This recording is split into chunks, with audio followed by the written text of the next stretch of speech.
त्यांचा सत्कार सोहळा, जवानवृत्ती सोहळा ते बांबे मामा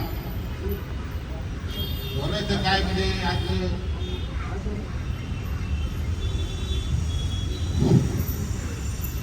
वडिलांनंतर जो आदर दिला तो माझा मामाने.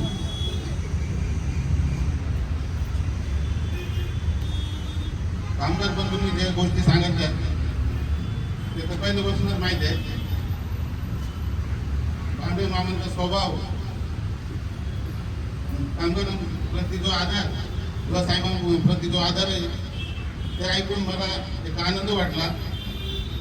ते उपस्थित माझे कामातले 2 मित्र आलेले आहेत, ते एकदाच त्यांना भेटले, पण त्यांच्याबद्दल त्यांच्या मनामध्ये एक आदरभाव निर्माण झाला. आज ते सुट्टी काढून त्यांच्या कार्यक्रमासाठी उपस्थित झाले.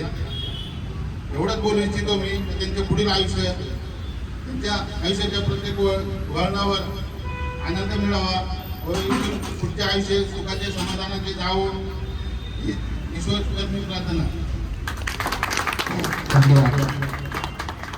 आता याच्यानंतर बघा, आपले चायवाले बांबळे, जो माणूस आपल्या मुलासाठी कुटुंबासाठी काही करेल, पण मुलीसाठी आणि जावयासाठी, आज जावयाचे वडील या जगात नाहीत, पण वडिलांची उणीव त्यांना जावयाला त्यांनी भासू दिलेली नाही.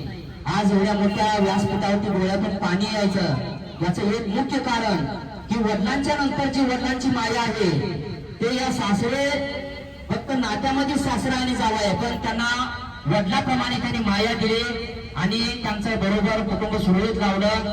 अशा माणसासाठी जावया माणसाने दोन बुंद डोळ्यातून पाणी यावं हे फार अभिमानाची गोष्ट आहे.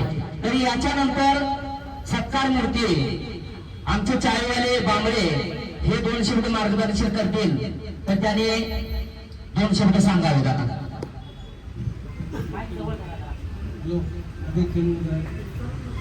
मला काही जास्त बोलता येत नाही.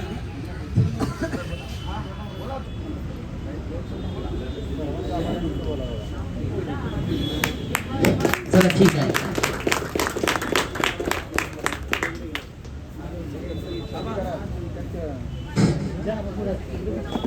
तर आता चला जावयाच्या अगोदर बोलायला द्यायला पाहिजे होतं. त्यांच्या भावना अनावर झाल्या जावयांच्या भाषणामुळे. चला ठीक आहे. तरी आता सर्व 2 शब्द बोलणारे सांगणारे झालेले आहेत.